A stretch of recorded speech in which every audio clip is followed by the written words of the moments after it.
memiliki lahan 5 hektar dengan jumlah siswa saat ini kurang lebih 2.550 sekian siswa, dengan jumlah ruang kelas teori dan ruang kelas praktek kurang lebih 84, dengan jumlah rombel 72 rombel siswa, dengan jumlah tenaga pendidik dan tenaga non-pendidikan kurang lebih 205, ditambah dengan tenaga canaka ada 10 orang yang diberikan oleh Provinsi Jawa Tengah, dan mereka ada sebagian yang harus dibiayai dengan outsourcing.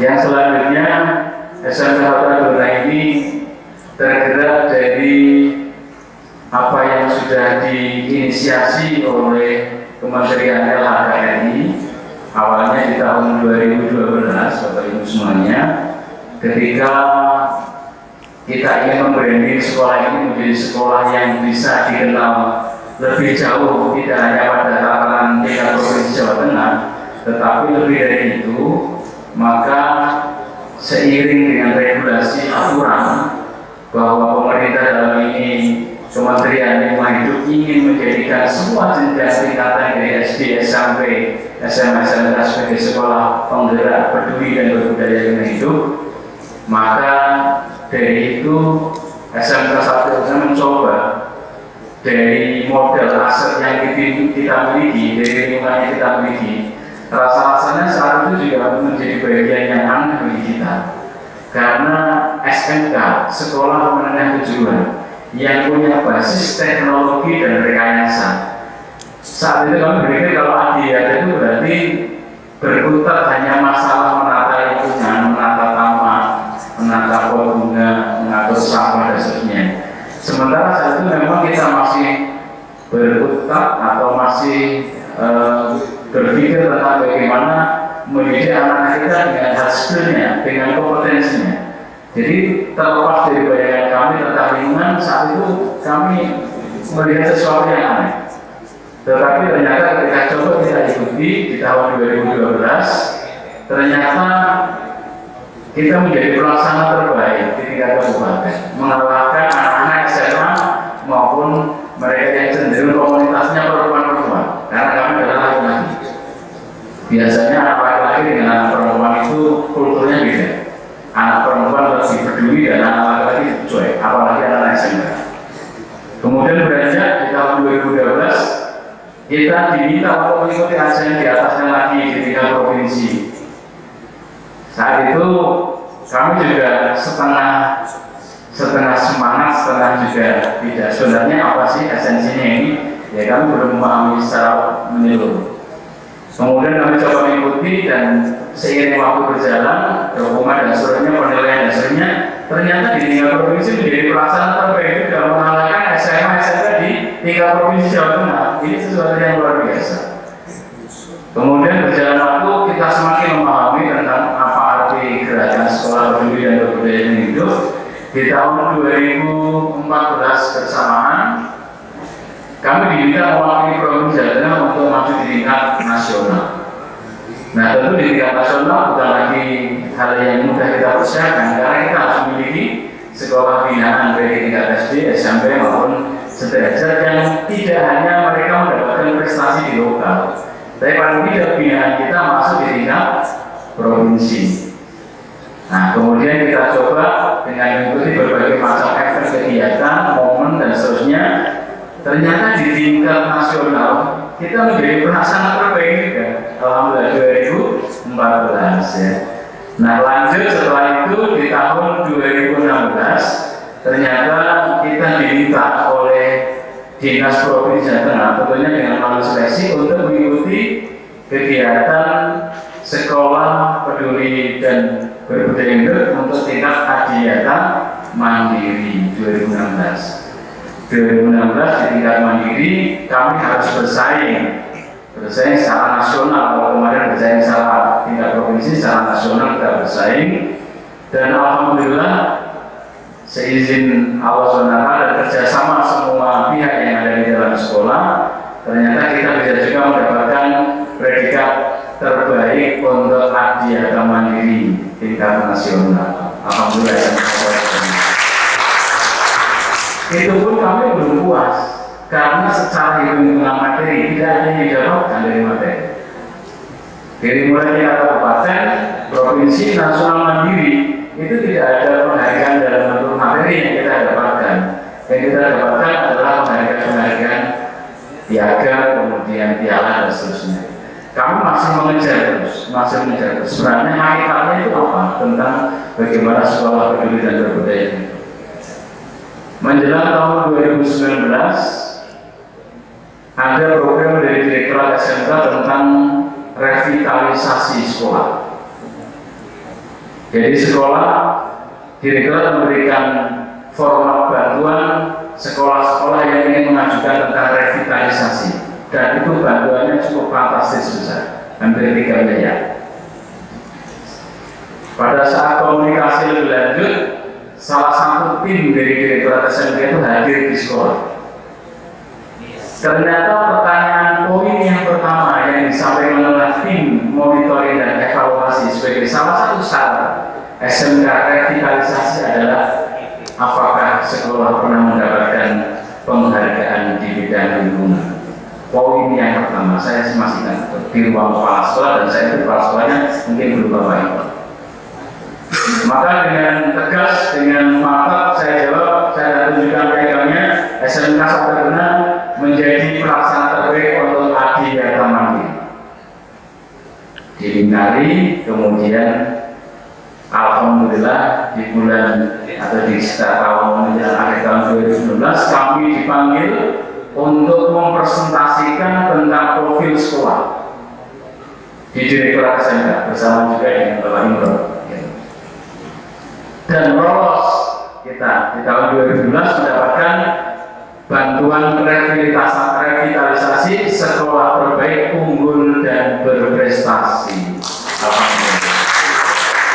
Maka gedung ini kita bangun dengan dana revitalisasi kurang lebih 3 miliar. Ternyata saya baru sadar bahwa ternyata apa yang kita upayakan dan apa yang kita usahakan itu tidak saat itu kita dapatkan. Semua kebaikan yang kita lakukan tidak saat itu Allah balas, tetapi ada proses yang panjang, keikhlasan dan komitmen perjuangan kita yang harus kita upayakan. Setelah mandiri didapatkan, kami didahului sama Provinsi Jawa Tengah dan masih harus bersaing dengan sekolah-sekolah yang kemarin sama-sama mandiri. Seluruh Indonesia ada 22 provinsi dan 35 sekolah yang ikut bertanding untuk mendapatkan satu perwakilan oleh Kementerian LHKRI untuk di Kamboja tahun 2019. Maka kami ikut lewat provinsi, direkomendasi, kemudian secara nasional kita diminta untuk menyiapkan semua dokumen-dokumen dan seterusnya. Mungkin dokumennya kalau kita lihatkan mungkin nanti tebal sekali banyaknya.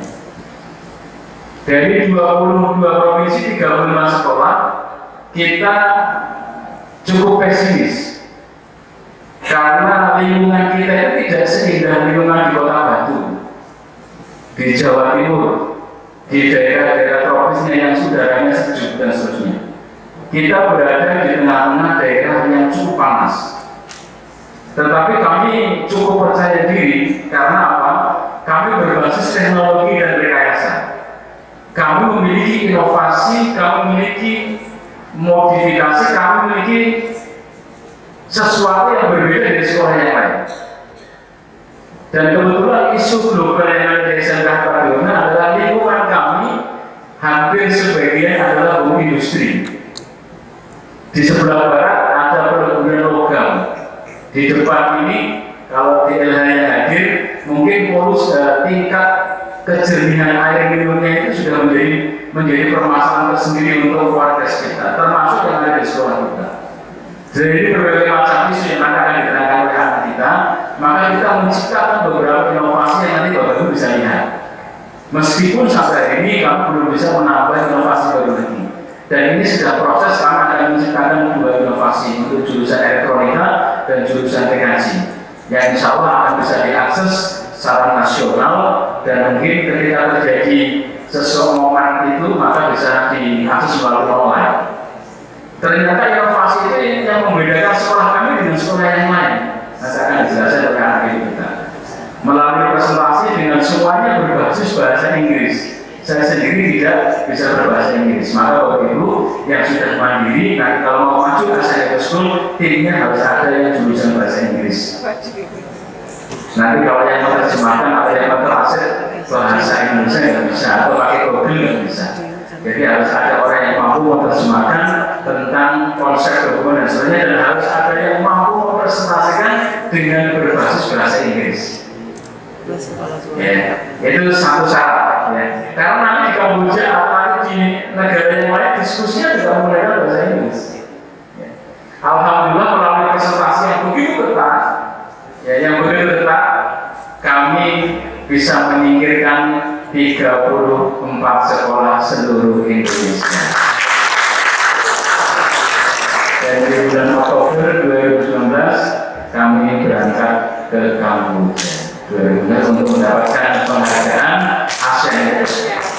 Bapak Ibu, itu mungkin sebagai pengalaman saja, dan akan dijelaskan oleh siswa kita supaya nanti waktunya bisa lebih panjang bisa keliling, melihat, kemudian nanti bisa diskusi dan sebagainya. Itu saja sebagai pengantar dari saya, dan sekali lagi tetap semangat Bapak Ibu, ya, tetap semangat, tetap berjuang lebih, dan jangan pernah putus asa. Insya Allah nanti akan kami berbagi bersama dengan yang kita ini. Demikian, terima kasih banyak sebagai pengantar. Kurang lebihnya mohon maaf. Nasrullah wabarakatuh. Assalamualaikum warahmatullahi wabarakatuh.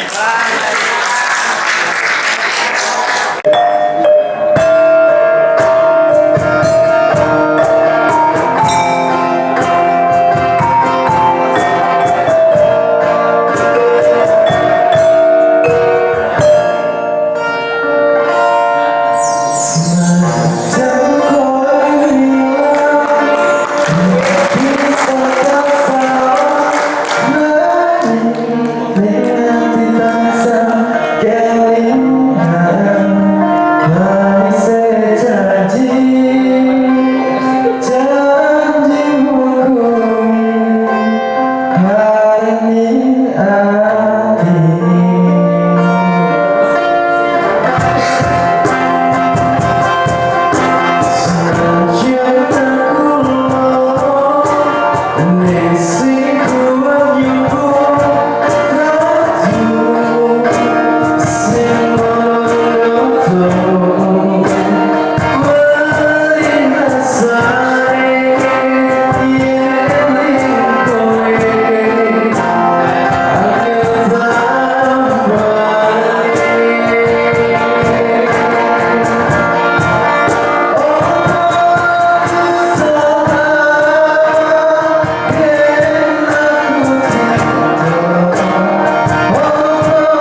Berdirinya saya di sini untuk membentangkan secara singkat profil SMK Negeri 1 Adiwena.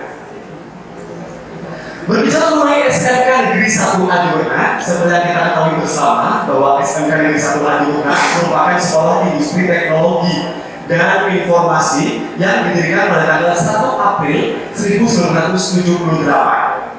Dan SMK Negeri 1 Adiwena sendiri memiliki lahan sekitar 47.500 meter persegi dan 30% lahannya itu merupakan lahan hijau. Maka dari itu sekolah telah berkomitmen untuk lebih berfokus terhadap perlindungan dan pengelolaan lingkungan. Sebenarnya kita tahu bersama bahwa SMK Negeri 1 Adiwena telah menyambut penghargaan ASEAN Eco School pada tahun 2019 di Kamboja.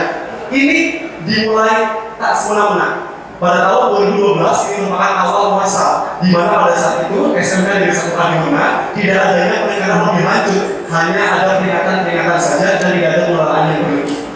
Hingga setahun kemudian pada tahun 2013 SMK Negeri 1 Adiwena sekaligus menyambut penghargaan Adiwata tingkat kabupaten, tingkat provinsi dan tingkat nasional. Selanjutnya pada tahun 2016 SMK Negeri 1 Adiwena menyambut penghargaan Adiwata Mandiri dan puncaknya yaitu pada tahun 2019 di mana SMK 1 Adiwena menyambut penghargaan ASEAN Eco School di Kamboja. Hingga sekarang SMK Negeri 1 Adiwena memiliki lingkungan yang bersih, lahan hijau, pengelolaan sampah yang lebih terarah dan lain-lain. Bahkan untuk pengelolaan sampah ini kita memiliki kebijakan dan pemilihan proses pengumpulan serta inovasi. Nah, kita terpaut pada program Adiwata Peraturan Menteri. Yang pertama yaitu pada Peraturan Menteri Lingkungan Hidup Nomor 5 Tahun 2013 tentang pedoman pelaksanaan program Adiwata. Yang pertama yaitu kebijakan berbasis lingkungan, pelaksanaan kurikulum berbasis lingkungan, kegiatan berbasis partisipatif serta sarana pendukung ramah lingkungan. Sedangkan pada Peraturan Menteri Lingkungan Hidup dan Kehutanan Nomor P.552 yang pertama yaitu perencanaan pelaksanaan gerakan PBLHS serta melaksanakan pemantauan dan evaluasi pelaksanaan gerakan PBLHS. Maka dari itu kami melakukan IPNLH atau identifikasi potensi masalah lingkungan hidup. Kajian ini dilakukan semena-mena agar kita dapat tahu perkembangan atau isu-isu atau sebuah permasalahan yang ada di sekitar SMK Negeri 1 Adiwena. Kalau dalam ini yaitu sampah, air, polusi, bencana, energi, bahkan untuk makanan dan keadaan sekolah kami juga perhatikan. Nah, itu juga terlalu dari kerjasama dengan kurikulum, kegiatan pembelajaran lingkungan yang kita integrasi dengan lingkungan dengan harapan pendidikan lingkungan dapat diterapkan untuk merangsang peserta didik untuk dapat menciptakan inovasi atau produk yang nantinya akan berguna bagi masyarakat dan dapat berkontribusi juga bagi masyarakat. Dan isu lingkungan yang telah kami hasilkan antara lain yang pertama yaitu sampah, yang kedua adalah polusi dan bencana, selanjutnya adalah energi, dan yang terakhir adalah makanan dan kantin. Kita lanjut pada sampah. Jika mungkin Bapak Ibu saudara sekalian bisa melihat diagram jumlah warga SMK Negeri 1 Adiwena yang terbanyak yaitu mahasiswa sejumlah 2.572 serta guru 155 dan karyawan 41. Bayangkan betapa banyak sampah yang dihasilkan setiap harinya di SMK Negeri 1 Adiwena. Pada sampah organik, kita terfokus pada produk sampah cair dan kompos padat maksud saya. Dan untuk sampah plastik, kita punya pengendalian dan inovasi. Untuk pengendalian sendiri, kami memiliki kebijakan tumbler atau membawa botol dan tempat makan sendiri ke bawah sekolah. Sedangkan untuk inovasi, kita mempunyai inovasi yang kami namai sebagai ADPOI. Ini merupakan inovasi alat untuk memasukkan plastik dari minyak plastik melalui proses destilasi. Dan dalam penerapannya, ADPOI ini juga sudah dimanfaatkan dan juga diuji coba di laboratorium terpadu Universitas Diponegoro dan juga sudah dimanfaatkan oleh Bank Sampah di Wonosobo dan oleh Tentara 407 Kabupaten Riau. ADPOI ini juga merupakan minyak atau bahan bakar alternatif. Selanjutnya yaitu pada kebijakan EPS untuk membentuk karakter lingkungan warga sekolah, terutama kami siswa baru yang baru bertransisi dari masa pandemi ke masa yang normal seperti sekarang ini, maka sekolah menerapkan program kebijakan pada setiap harinya, pada setiap pukul 2 sampai dengan setengah 3, peserta didik mendapatkan dispensasi khusus untuk melakukan pengelolaan sampah yang mendapat jatah tiket harus ke tempat penampungan sementara di DPS belakang untuk digelar bersama Bapak Ibu. Tujuan dari kegiatan ini lain dan tak bukan merupakan membentuk karakter pada setiap diri warga SMK Negeri 1 Adimangan. Selain sampah plastik, kita juga berfokus pada sampah kertas. Kami memiliki pengendalian dan inovasi pada hari ini. Untuk pengendalian sendiri, kami memiliki kebijakan paperless, yaitu meminimalisir penggunaan sampah kertas yang berlebih. Bukan kami tidak memakai kertas, tapi kita hanya meminimalisir sampah kertas yang berlebih. Seperti contohnya pada kegiatan ulangan harian, ulangan tengah semester, ulangan akhir semester, dan lain-lain yang sudah berbasis proyektor atau online. Dan sedangkan inovasinya sendiri, kami memiliki inovasi yang kami namai sebagai suratan. Suratan ini yaitu alat untuk meminimalisir penggunaan kertas berlebihan dalam kesalahan pendidikan yang berbasis web. Dan suratan ini juga sudah diterapkan dimanfaatkan oleh beberapa desa di wilayah Kabupaten Tegal. Selanjutnya kita mempunyai produk yang kami namai Briaso atau berikan libur kertas, sekam, dan oil. Briaso ini juga merupakan bahan bakar alternatif seperti untuk pendakian, bahan bakar pembuatan aspal, dan lain-lain. Dalam penerapannya, Briaso ini maksud saya sudah dimanfaatkan oleh industri rumahan pembuatan tahu di wilayah Adimangan dan juga sudah digunakan untuk bahan bakar pembakaran aspal. Selanjutnya kita berfokus pada polusi dan bencana. Kita memiliki inovasi dan pengendalian. Dalam pengendalian ini, kami memiliki kebijakan pemakaian sepeda dan jadwal parkir bebas untuk mengurangi polusi udara di area sekolah. Jika bisa memperhatikan Bapak Ibu di SMK Sabang Yuka diapit oleh 2 industrialisasi berbagai logam, baik di depan maupun di belakang. Jadi bayangkan betapa polusi dari kedua industrialisasi tersebut masuk dalam area sekolah. Maka dari itu, jika boleh saya menjelaskan tentang jadwal tiket parkir bebas ini, pada hari Senin, Selasa sampai Rabu, itu merupakan jadwal kelas 11 untuk bisa membawa kendaraan bermotor ke dalam area sekolah. Dan sedangkan dari Kamis dan Jumat itu merupakan jadwal kelas 12 untuk bisa membawa kendaraan bermotor ke dalam area sekolah. Hal ini dilakukan untuk menekan angka polusi udara di SMK Negeri 1 Adimangan. Sebagai pendukung kegiatan program tersebut, kami juga memiliki inovasi alat yaitu AQMOS atau Air Quality Monitoring System. AQMOS ini merupakan sebuah alat untuk mengendalikan lingkungan. Ketika sekolah dan udara sudah tidak memungkinkan, maka akan langsung mengirimkan sinyal dan sekolah bisa langsung memberi tindakan yang terbaik untuk hal ini. Nah, AQMOS ini dapat memonitor tingkat polusi dengan melihat parameter polutan yang ada di udara atau PM sensor dan sensor kelembapan serta suhu. AQMOS mengirimkan data tiap jam dan dapat termonitor melalui situs. Selain AQMOS, kami juga memiliki inovasi alat yang kami namai sebagai SIBEO atau Sistem Informasi Bencana Otomatis. Bukan hanya namanya saja SIBEO, seperti kita ketahui bersama bahwa SIBEO merupakan burung yang berisik. Jadi sistemnya SIBEO ini juga mengirimkan data, mengirimkan notifikasi melalui portal Twitter. Dan kalau sedangkan AQMOS itu untuk polusi dan lain-lain polusi udara, sedangkan SIBEO ini kita terfokus pada bencana seperti banjir dan lain-lain. SIBEO merupakan produk inovasi berbasis Internet of Things, di mana alat ini dapat memberi informasi secara real time melalui portal Twitter. Alat ini dapat mendeteksi potensi kebakaran dan potensi bencana banjir melalui sensor ultrasonik sehingga dapat menginformasikan kepada masyarakat melalui portal media Twitter. Dan yang terbaru, seperti yang tadi sudah dikatakan sebelumnya oleh Bapak Pak Budi, bahwa ada inovasi terbaru kami, yaitu dari jurusan Teknik Elektronika. Melalui pembelajaran inovator muda, siswa-siswi sekolah kejuruan Elektronika memperoleh atau menghasilkan beberapa inovasi. Yang pertama adalah TPO atau alat pengukur tinggi badan otomatis, yang kedua adalah teknik praktis atau alat penyiraman tanaman otomatis, dan yang ketiga adalah praktis otomatis, dan yang terakhir adalah parkot, alat parkir otomatis.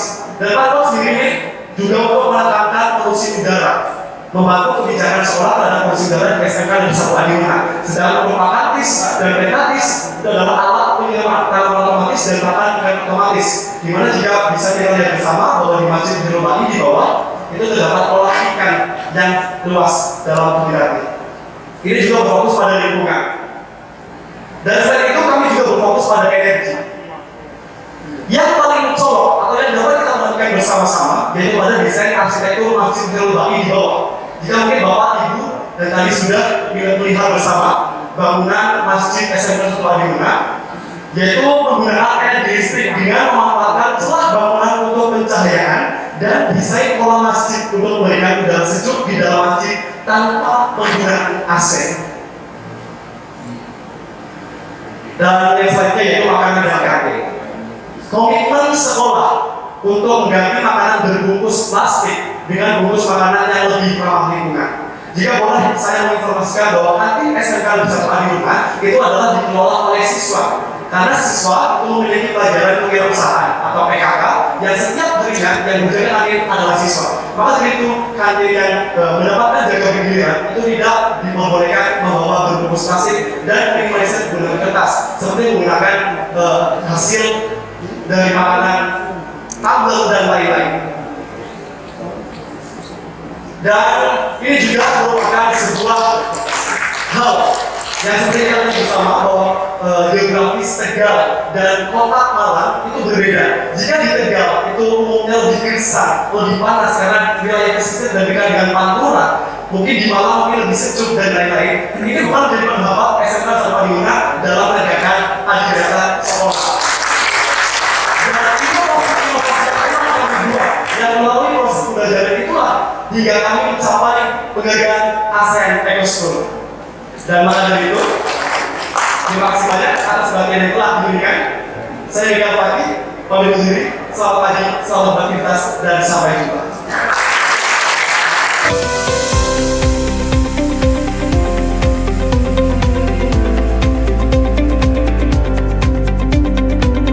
Sebelum itu, perlu Bapak Ibu ketahui bahwa di Kabupaten Tegal ada sebuah masalah termasuk dalam hal administrasi.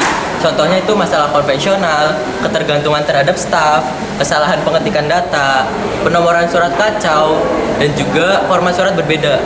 Nah, Bapak Ibu juga perlu ketahui visi dan misi dari Kabupaten Tegal, yaitu memperkuat daya saing melalui pembangunan infrastruktur yang handal, berkualitas, dan terintegrasi serta berwawasan lingkungan. Oleh karena itu, kami SMK Negeri 1 Adiwarna melihat adanya kedua hal tersebut dan kami ingin mengatasi masalah dan juga mewujudkan visi dan misi Kabupaten Tegal tersebut. Jadi, kami menciptakan surat layanan mandiri ini. Nah, surat man itu merupakan singkatan dari surat layanan mandiri. Karena surat layanan mandiri bisa dilakukan oleh siapapun, kapanpun, dan dimanapun. Karena Suratman merupakan aplikasi berbasis web. Nah, Suratman juga sudah digunakan di beberapa instansi pendidikan dan juga instansi desa. Nah, kalau di instansi pendidikan biasanya digunakan untuk pembuatan surat perjalanan dinas, surat perintah tugas, dan lain-lain.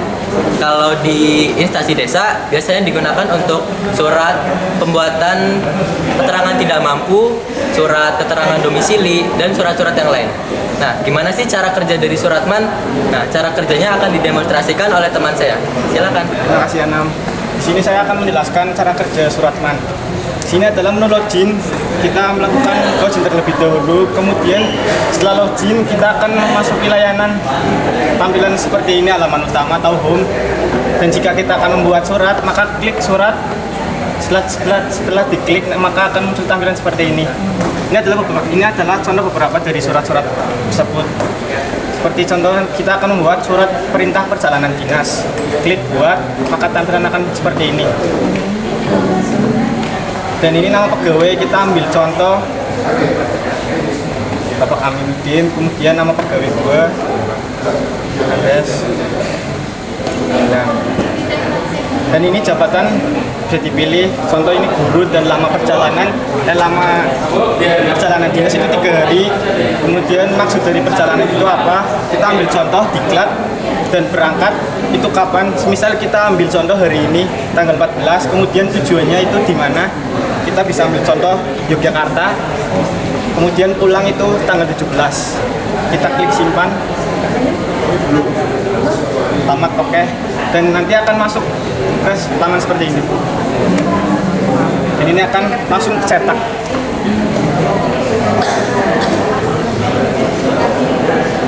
Tampilannya akan seperti ini. Ini otomatis sudah jadi.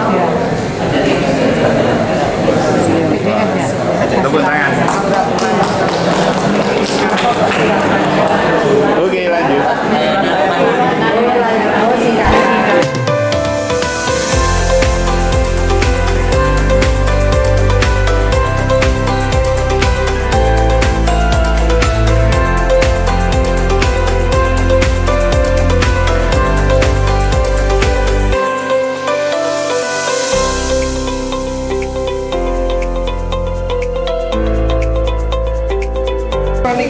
Bisa dijelaskan? Bisa. Ini alat makan ikan otomatis.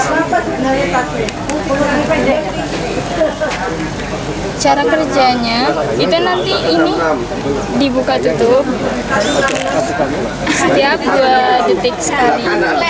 Apa ya? Setiap bukanya itu setengah detik. Ini di sini kita pakai IoT itu ya? Iya. Iya, pakai IoT ya. Pakainya RTC, Arduino Uno sama servo. Servonya buat sistem buka tutupnya. Kalau ini buat ngatur Timernya berarti diatur lewat lewat RTC. LTC. Ini diaplikasikan di mana aja berarti sudah? Baru di sini. Terima kasih. Boleh dijelaskan? Jadi ini adalah alat parkir otomatis, Pak. Di Alat? parkir otomatis. Jadi cara kerjanya, kalau jika ada mobil yang terdeteksi di sensor pertama atau sensor input, maka gerbang akan terbuka. Ya. Nah, begitu masuk, nanti ini sensor mendeteksi pintu tertutup. Dan ini sebaliknya. Sampai 4. Sampai batas ini ada 4. Kalau udah 4, ya pintunya bakal ngebuka penuh. Jika udah 4. Ini bilang di sini jika sudah 4. Ini ada tulisannya, Pak. Parkir penuh, Pak. Bisa ada tulisannya. Oh, kalau dia sudah ini ya, misalkan masuk 4, ininya kuotanya 4 berarti penuh. Nanti keluar 1 Baru bisa sepanjang. Kalau keluar nanti bisa Masuk lagi. Sensor kurang sensitif. Oke. Sekarang berapa Pak harganya satu paket? Menciptakan teknologi tepat guna. masih prototipe, masih dalam tahap pengembangan. Bisa minta tolong dijelaskan? Jadi kita membuat ini, Pak, penyiram tanaman otomatis. Jadi kita di sini pakai sensor kelembaban tanah. Kalau tanahnya kering, otomatis pompanya bakal nyala. Tapi ketika tanah berada di kelembaban tertentu, otomatis mati sendiri airnya. Sistem kerjanya bagaimana, Mas? ya Kerjanya tadi. tadi kita pakai sensor kelembaban tanah. Sensor kelembaban tanah. Sensornya itu buat sendiri apa memang sudah ada ya? Sudah ada, kita Sudah ada, tinggal membuat merangkainya aja. Tinggal merangkai. Programnya itu apa? Jaringannya berarti buat sendiri ya? Programnya buat sendiri. Aplikasi Arduino. Kenapa? Aplikasi Arduino. Arduino. Aplikasi apa, Mbak? Arduino. Misalnya kayak sepeda itu, misalnya kayak tinggal merangkai aja gitu ya.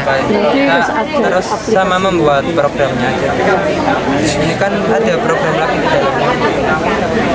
Programnya membangun ulang kan, maksudnya membangun mulai awal kan.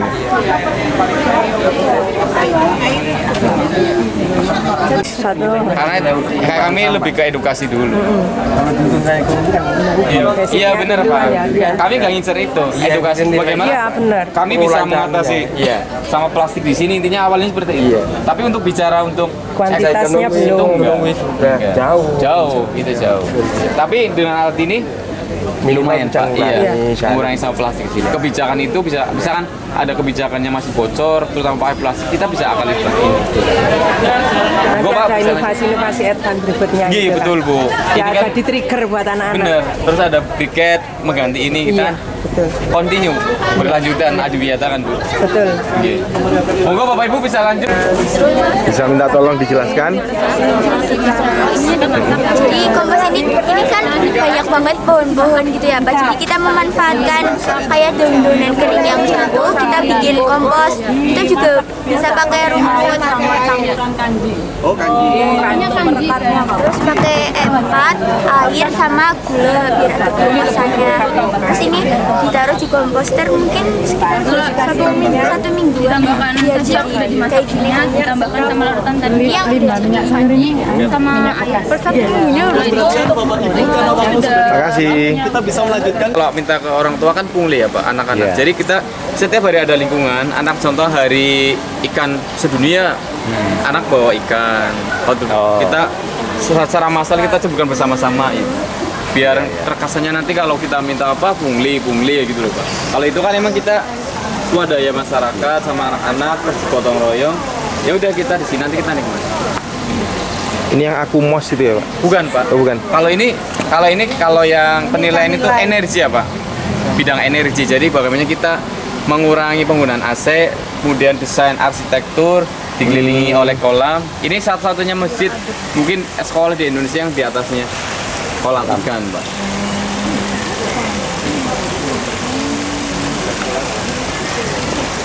Aku mau di belakang monggo Pak. Ada lagunya.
Awal pandemi sampai sekarang Bu. Jadi kita mencoba mengedukasi anak, apalagi yang budaya masih SMP, ke SMK masih labil sekali Bu.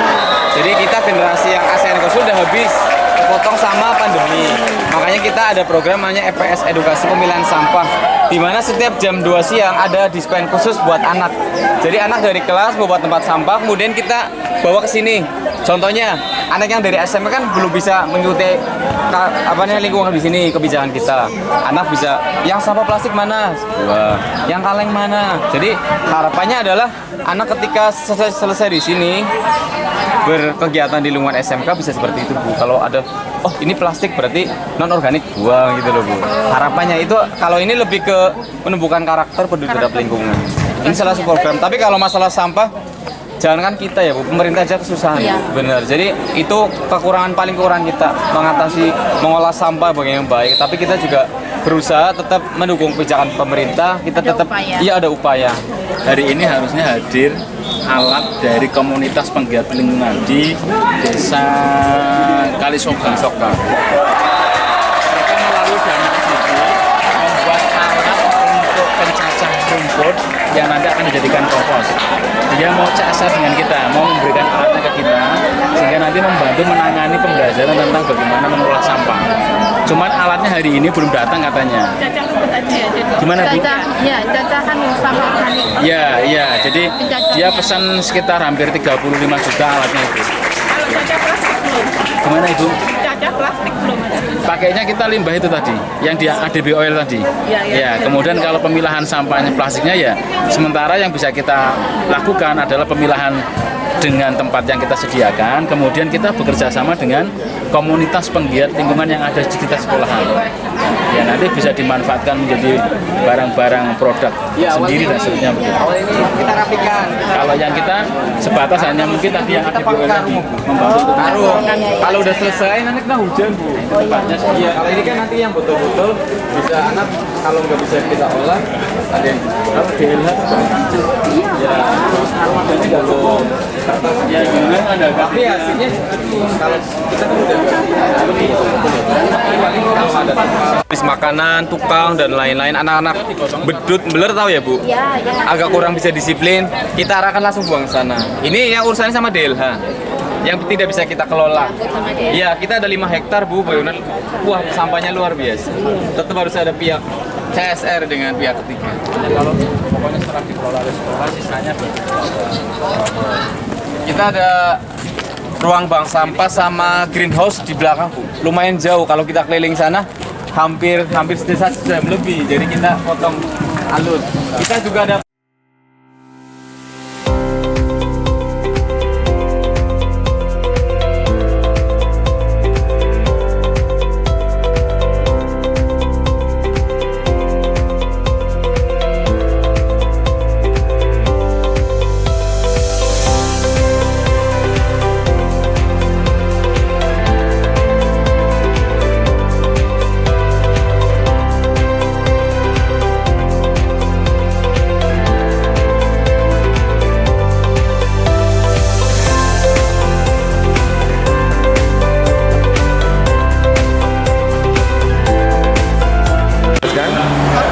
Akumas adalah alat untuk mendeteksi polusi-polusi udara yang ada di sekitar ADB. Karena sekolah kami dekat dengan pabrik pembuatan logam. Cara kerjanya? Cara kerjanya, sensor PM2,5 ini mendeteksi partikel-partikel polutan udara, lalu mentransmisikannya ke dalam mikrokontroller ESP8266 yang ada di dalam sini. Setelah itu, dari mikrokontroller ini dikirimkan melalui internet ke website kami yang bernama iot.sch.smkn 1 Adiwarna. Mbak, coba, bisa nggak? Bisa. Coba. Jadi nanti angkanya terlihat di situ ya? Iya betul. Apa alamatnya? iot.smkn 1 ADW. Coba tulis ya.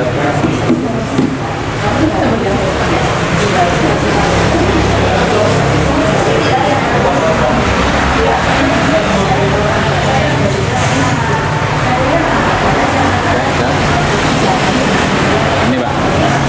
Untuk saat ini yang warna oranye yang di sini, yang biru yang paling atas yang ada di belakang. Yang biru yang di atas berarti kelas update 14 Juni pukul 11.47, suhunya 32 derajat. Suhunya.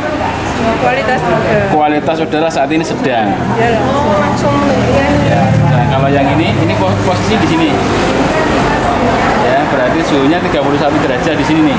Yang kuning ya. Kualitas udara saat ini sedang. Berarti belum baik, sedang. DLH Jateng. Yang di Ya. Untuk saat ini offline. Offline ya, offline-nya ya. Iya. Oke. Ya. Jadi yang di sana dengan yang sini kondisi polusi udaranya sedang. Ya. Di sebelah sana itu loh justru semua ini depan itu. Kalau kuburan logam, timah, airnya itu kalau panasin mendidih harus direndahkan 30 menit. Kalau nggak kuning semua airnya. Ini polusinya berarti cukup baik.